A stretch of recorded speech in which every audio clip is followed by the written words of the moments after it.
to Story Time with Someone Else's Mom, with me, Someone Else's Mom. We're finishing up Edward Eger's classic, Half Magic. So we're sort of at the beginning of the end here. So, as I promised, Chapter 7, How It Ended. "Who gets the charm today?" said Martha early next morning. "We've all had a turn now. Do we start over and take seconds, or should we agree on something and wish it together?" "I think we ought to give it a day of rest," said Katherine. "After all, today's Sunday." And once the other children thought about it, they agreed that magic on Sunday didn't seem quite right. Or at least there was a chance that it wouldn't be, and the four children were taking no further chances now that they knew how difficult the charm could be when roused. So Katherine spent the morning reading the Inglesby legends, which she had just discovered, and Mark built derricks with his Meccano set. Jane humored Martha by playing dolls with her, a pursuit Jane usually scorned, but she was still feeling kindly toward her family as a result of yesterday's adventure. Her true nature reasserted itself during the course of the game, however, and many a doll was stabbed to the heart or burned at the stake before the morning was over. The four children all hated big noon dinners on Sunday, so when hunger reared its hideous head, they just had soup and toast, and it was right after that Mr. Smith arrived and asked if they and their mother wouldn't like to come for a drive with him and a picnic supper afterwards. He said he knew of a wonderful picnic place with a river and swings and a meadow and woods, and he had had 6 box lunches made up at Meinard's pastry shop. Jane and Mark and Katherine and Martha could hardly wait to start. "What is it that makes box lunches always sound so delicious?" Katherine wondered. "It makes you think there might be almost anything inside. Duck eggs and nectar and kinds of sandwiches nobody ever had before." Their mother said she had a headache and thought she'd better stay home, which didn't sound like her at all. The four children stared at her. "You never have headaches," said Mark. "You never want to stay home and spoil things either," said Katherine. "It won't be any fun without you," said Jane. And of course after that the children's mother had to give in, and 5 minutes later away they went. The picnic place proved to be all that was ideal, as Mr. Smith had said it would. Martha went picking butterfly weed in the meadow, only it seemed to be bee-weed too, and one stung her, and Katherine wandered romantically through the woods and was almost sure she saw a snake, and Jane and Mark tried to build stepping stones across the river and fell in with all their clothes on, and altogether it was a typical happy family outing. The box lunches turned out not to contain any duck eggs or nectar, but the sandwiches were sufficiently unusual, and there were deviled eggs and potato salad and lots of little assorted cakes that the children had fun with, deciding which ones they liked best and trying to trade off the others.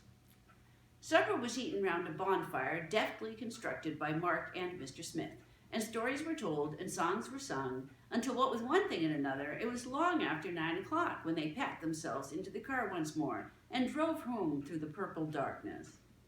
And the four children were all so tired and happy and sunburned and sleepy that they went straight to bed with almost no ado. Martha, as sometimes happens, was so tired that she couldn't seem to go to sleep, and she noticed that Mr. Smith didn't go home right away, but sat talking to their mother for what seemed like hours and hours. And much later, in the middle of the night, she woke up, possibly as a result of too many cakes, and was almost sure she heard their mother crying. This couldn't be, of course. Martha had never heard of a mother who cried, and certainly not their mother, so happy and strong and busy and sensible, and the pride of the Toledo News-Bee. She tiptoed to the door and listened, but there didn't seem to be any sound now. She decided with relief that she must have been mistaken, and went back to bed and to sleep. But in the morning, their mother hardly said a word at breakfast, and her cheeks looked pale and her eyes looked tired, and Martha began to wonder again. After breakfast, when their mother had gone to work, Jane, whose new family devotion continued to shine forth, volunteered to do the dishes alone and unaided, and this brilliant example so bestirred the finer feelings of Mark and Katherine that they insisted on helping. Martha followed them out into the kitchen and sat watching, and wondering whether her worries about their mother were too far-fetched for her to mention them. Does anyone realize we've had the charm a week now? Jane was saying, scraping toast crumbs off plates and then plunging the plates in soapy water. Really? Said Katherine. It seems like months at least. Mark began counting it out.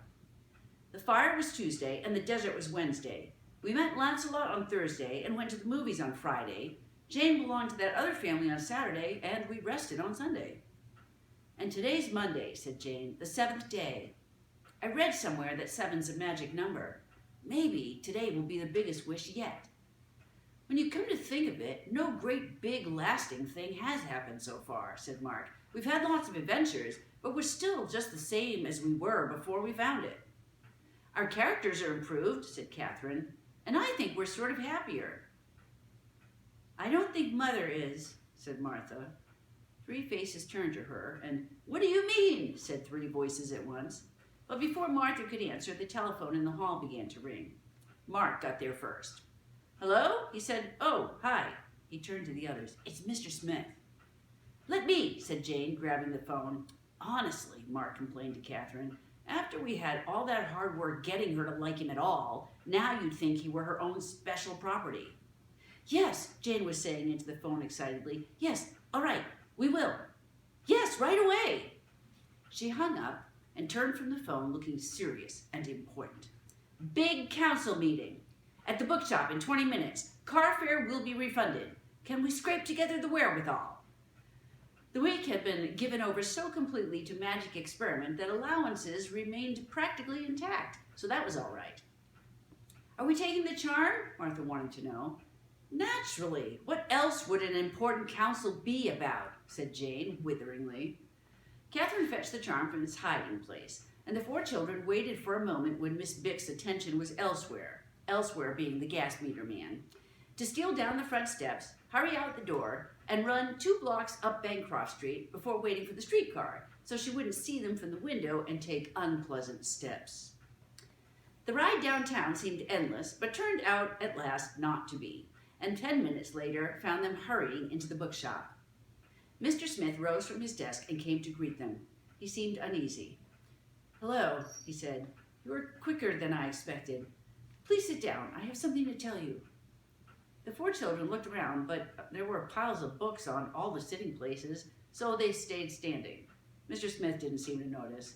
He hesitated, cleared his throat, took his handkerchief out and then put it away again, and looked at the floor. Dear me, I find this very difficult, he said. I think perhaps first of all it might help if you stopped calling me Mr. Smith and called me Hugo. Jane shuddered. I couldn't! That's a terrible name, said Mark, ever candid. Maybe if we shortened it, Katherine suggested. Hugh isn't so bad. I shall call him Huge, announced Martha independently. After all, he looms huge in our future, if you know what is going to happen. You know, if he's going to be our... She broke off and uttered the last word in a piercing whisper that carried to all corners of the room. Stepfather! Mr. Smith heard the whisper, and a blush mantled his cheek. Then you know, he said, and here I was wondering how to break it to you. That's what I had to tell you. It's true. I've come to care very deeply for your mother and have asked her to be my wife. We thought you would, said Martha. Any day now, said Mark. We think it's wonderful, said Katherine. Especially me, said Jane. Thank you, said Mr. Smith. You are 4 pleasant children, and I should be proud and happy to be your stepfather. And you may call me Huge or anything you like. Uncle Huge, said Mark. It's more respectful. There is only one difficulty, said Mr. Smith. Won't she have you? Said Katherine. Is she being coy and hard to please? I could go and reason with her if you like, offered Mark. I'm quite good at it, really. I shall tell her I think she's a very lucky woman to have landed you, said Martha. Please, I beg of you, do not say anything of the kind, cried Mr. Smith in alarm, blushing again. No, your mother has admitted that she thinks she could care for me in return. But yesterday evening she told me definitely that her answer is no. The reason is that she believes herself to be ill, mentally ill. I leave you to guess why. She's noticed things, said Jane, us appearing suddenly out of nowhere, and things. "That wish she half got when she ran into you out on Bancroft Street," said Katherine. "And me with all those diamonds and robbers," said Mark. "I did hear her crying last night then," said Martha. "Oh dear, was she?" said Mr. Smith. "That's bad," said Mark. "And it's all our fault," said Katherine. The four children looked solemn. Then Jane's face cleared. "It's all right. We can fix it up," she said. "What could be simpler? We'll confess. We'll tell her the whole thing from the beginning." "Do you think she'll believe it?" said Mr. Smith. "Remember, your mother is a very practical person." "Stubborn, too," agreed Katherine. "We could show her," suggested Mark doubtfully. "We could have the charm take her somewhere." "That's it!" Jane's eyes were shining. "We'll let her wish. We'll give her whatever her heart desires. This will be the best deed yet. Come on, let's go over there right now." "Do be careful," said Mr. Smith. "Hadn't we better plan it out first?" But his words were wasted on the bookshop air. Jane had the charm in her hand, and rashly, excitedly, without thinking what she'd do when they got there, she wished. The next moment, they were in their mother's office. Now, the children's mother was the women's club editor of the newspaper, and that meant that she wrote all those little pieces that say which ladies are going to meetings at which other ladies' houses and what they are going to have to eat. It wasn't a very important job, and her office was tiny, and today it was already quite filled by a fat lady who was telling their mother all about the potluck pageant she was planning to give for the League of Needless Women. So that when Jane and Mark and Katherine and Martha and Mr. Smith were suddenly all there in the office too, it made quite a crowd. "Oh," said their mother, turning pale, as the 5 familiar figures appeared out of nowhere before her gaze. "There it is, happening again." "Really," said the fat lady to Jane and Katherine and Martha, who were wedged tightly against her. "Stop shoving." "I'm sorry, but we haven't time for you now," said Jane to the fat lady, and she whisked her twice as far as where she belonged. The lady was quite annoyed to find herself suddenly at home in her own kitchen, and later sued the newspaper for witchcraft. But she was never able to prove her case, and anyway, that does not come into this story. Back in her office, the children's mother sat staring palely at the place where the lady had been. "It's all right," Jane told her. "We know what you're thinking, but you're wrong. We can explain everything." "What you thought was you going crazy was just us," said Martha. "We've got a magic charm," said Mark. "We've had it for a week, only we didn't tell you," said Katherine. "We thought you were too old to know." "And that night you went to see Aunt Grace and Uncle Edwin and wished you were home? You had it," said Jane. "And it works by halves. And that's how you happened to meet Mr. Smith. And that proves what a good charm it is, because we think he'd make a wonderful stepfather and not a bit Murdstone, and we've adopted him for our Uncle Huge, and we think you ought to marry him right away." Their mother looked at Mr. Smith reproachfully. "You told them," she said, "and now they're making all this up to make me feel better. How could you?" No, it isn't that at all," said Jane. "There really is a charm. Look." And she put the charm in their mother's hands. "That's a nickel," said their mother. "That's what I thought at first too," said Jane. "But it isn't. See, it's got old ancient signs on it. Wish, why don't you? That'll prove it. For whatever your heart desires. Or wait, I'll show you how." And she touched the charm where it lay in their mother's hand. "I wish," she began, trying to think of something simple and harmless, yet unusual. "I wish 2 birds would fly in the window and speak to us." Immediately, a chickadee flew in through the window and stood on the desk. "Hello," it said. It flew out again. Their mother had shut her eyes tight. "Tell it to go away," she said. "It just did," said Martha. Their mother opened her eyes again. "That proves it," she said. "It's just as I was afraid it was. Everything's been too much for me, and my mind's given way." Now, said Mr. Smith, "you mustn't get excited." But Mark interrupted him. "Honestly," he said to Jane in disgust, "making birds come in and talk to her. No wonder she thinks she's crazy. Whose heart's desire would that be? No, don't you remember how she always used to say she wanted to be city editor of the paper someday? Let me have that." And he took the charm from Jane. "Careful," said Mr. Smith. "It's all right, I know what to say," Mark reassured him. And he wished. The owner of the newspaper walked into the office. "Ah, dear lady," he said, "how happy you look with your little family around you." Their mother turned a woebegone face upon him and said nothing. "What part of Mother's little family is Mr. Smith?" whispered Katherine to Mark, giggling. "Shh," said Mark. "We're making some changes in the organization," the owner of the paper went on, "and I am glad to tell you that from this moment on, you may consider yourself city editor at a sizable increase in salary." "No," said the children's mother, shaking her head stubbornly. "It isn't true. It's just some horrible, crazy dream. You aren't even real. You're just a figment of my imagination." "Well, really," said the owner of the paper, looking displeased. Apparently, he did not like being called a figment. "Aw, Mother," said Mark, "don't worry, just take it. Don't you remember how you've always said you could run the paper single-handed better than the rest of the whole dopey crowd round down here does?" "You don't say," said the owner of the paper. "In that case, perhaps I had better withdraw my offer. Perhaps you had better look for a job somewhere else," and made a dignified exit. "This is worse and worse," moaned the children's mother. "Now I'm unemployed, and he'll tell everybody because I've gone raving, tearing mad, and he'll be right, because I have." There, Katherine soothed her. "Mark just didn't know. He couldn't, because I'm the only one who knows what your heart's desire it really is." She turned to the others. "Mother told me once that when she was our age, she always wanted to be a bareback rider." And Katherine took the charm in hand. "Dear me, I hardly think," began Mr. Smith. But before he could finish his sentence, Katherine had wished, and he and the 4 children found themselves sitting in the front row of the grandstand inside an immense circus tent. And the ringmaster was just cracking his whip and announcing that La Gloria, the best bareback rider in the world, would now perform her death-defying act. There was a crash of cymbals, and La Gloria rode into the ring on a white horse. La Gloria was the children's mother. Only she didn't look at all like herself in pink tights and a frilly skirt, and she didn't act like herself either. She rode round the ring with grace and speed, and jumped her horse through hoops with spirit and style. And what was most alarming of all to the 4 children, she seemed to be enjoying it. "Hoopla!" she cried. "Allez-oop! Whee!" "Stop her!" wailed Martha. "She'll hurt herself. She'll fall." And she jumped over the rail and ran into the middle of the ring, with Jane and Mark and Mr. Smith behind her.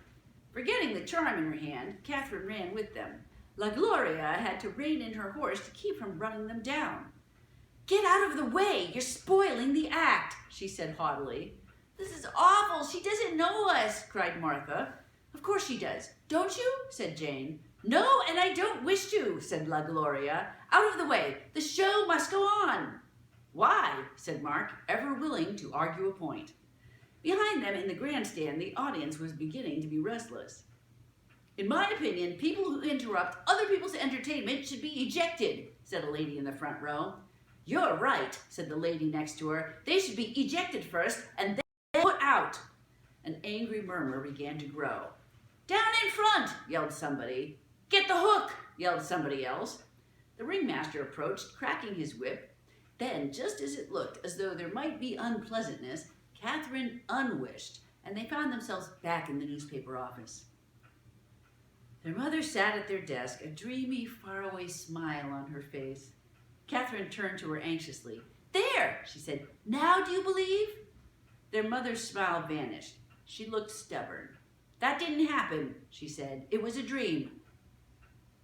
"How do we all know about it then?" said Katherine. "You don't," said the mother. You couldn't." And nothing any of the children could say would make her believe anything else. After 5 minutes of trying, they were all breathing hard and beginning to feel a bit desperate. "May I point out," said Mr. Smith at last, "that if you would only listen to me, but—" "Martha," interrupted him. "Of course, if you ask me," she said, "the trouble is none of those wishes were any good because we didn't make her believe first." The others looked at her. "Of course," said Mark. "Out of the mouths of babes," said Jane. "Now, why didn't we think of that?" said Katherine. "Naturally, you have to believe in magic. Otherwise, if it starts happening to you, all sanity is despaired of." "Exactly," said Mr. Smith. "Now, I suggest—" But Martha had the charm in her hand. "Oh, Mother," she said earnestly, "Mother dear, if you just wouldn't be so stubborn about it. I wish you'd believe what we keep telling you. I wish it twice." "I do, dear. I believe you, said their mother. You believe there's a magic charm? Naturally, dear, if you say so, dear. And everything's all right, and you're going to get married and live happily ever after? Whatever you say, dear. There! Martha turned in triumph to the others. But Mark was looking at their mother suspiciously. Something's wrong here, he said. That doesn't sound like Mother at all. No, it doesn't, does it, dear? Said their mother. We don't want a mother that just agrees with everything all the time. No, you don't, do you, dear? Said their mother. I wouldn't either. You see what I mean? Said Mark. Why, I bet if I said the moon was made of green cheese, she'd just say, yes, dear, I know, dear. Isn't it true? Said their mother. I couldn't agree with you more, dear. The other three were just as alarmed as Mark by now.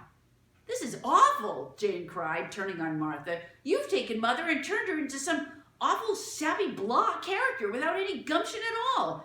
Mr. Smith wouldn't even want to marry her in this condition. No, he won't, will he? Said their mother contentedly. I wouldn't either. There was a stunned silence. And now, said Mr. Smith in a grim voice, perhaps you will permit me to make a suggestion? No one had the heart to reply. Mr. Smith took the charm from Martha's hand firmly. I suggest that we start over, he said, and I suggest that we take it more slowly, and that somebody thinks before acting. And he held the charm out before him solemnly, almost as if he were in church. I wish first that Allison may be restored to her own natural, stubborn, lovable self, and I wish this twice. But I further wish that her mind, without losing any of its natural, stubborn, lovable character, may be made open to receiving the secret of this charm, and this I also wish twice.